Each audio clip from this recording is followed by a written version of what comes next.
ഒരു ഗ്ലാസ് ചെറുപയറെടുത്ത് കഴുകിയിട്ടുണ്ട്. ഇതൊരു 3 വിസിൽ വയ്ക്കാം നമുക്ക്. ഇതിലേക്ക് ഒരു 2 ഗ്ലാസ് വെള്ളം ഒഴിച്ച് കൊടുത്തിട്ടുണ്ട്. 1/2 ടീസ്പൂൺ മഞ്ഞൾപ്പൊടി, ആവശ്യത്തിനുള്ള ഉപ്പ്. കുക്കർ വിസിൽ വെച്ച് കൊടുക്കാം നമുക്ക്.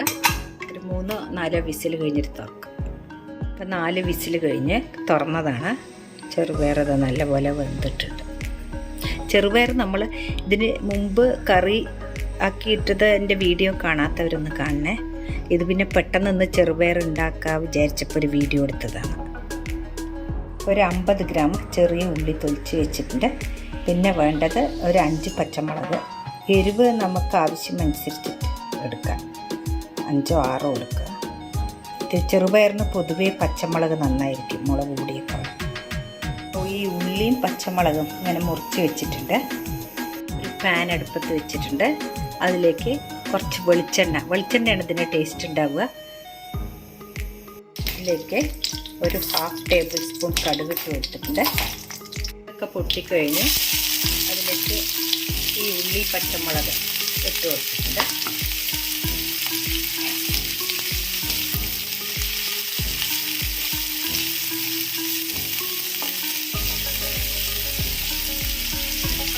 ഇതിലേക്ക് ഒരു 1/2 ടേബിൾ സ്പൂണ് മല്ലിപ്പൊടി ഇട്ട് കൊടുക്കുന്നുണ്ട്.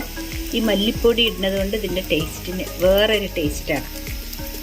പിന്നെ അപ്പോൾ നമുക്കിത് കുറച്ച് ഗ്രേവി മാതിരിയാക്കിയ ചപ്പാത്തിക്കോ കഴിക്കാനെടുക്കാം. ഇതിപ്പോൾ ഞാൻ ചോറിനാണ് ആക്കുന്നത്. ഇനി ഇതിലേക്ക് ഈ വേവിച്ച് വെച്ച ചെറുപയർ ഇട്ട് കൊടുക്കുക. ഞാൻ നേരത്തെ പറഞ്ഞ മാതിരി കുറച്ച് ഗ്രേവി ആക്കണം ചപ്പാത്തിക്കാണെങ്കിൽ. കുറച്ചുകൂടി എരിവും മുളക് പൊടിയും എല്ലാം ചേർത്താൽ. ഇതിപ്പോൾ ചോറിനാണ്.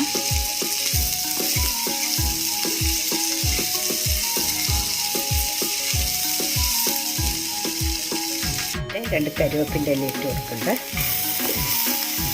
അങ്ങനെ വളരെ സിമ്പിളായിട്ടുള്ള റെസിപ്പികളുമായിട്ട് ഇനിയും വരാം.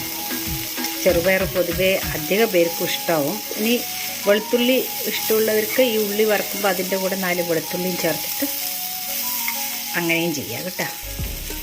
അപ്പോൾ ഈ റെസിപ്പി ഇഷ്ടപ്പെട്ടാൽ തീർച്ചയായിട്ടും ഒരു ലൈക്കും ഷെയറും ചെയ്യണേ. കമൻറ്റ്സ് മറക്കാണ്ട് അയക്കണം. Thank you.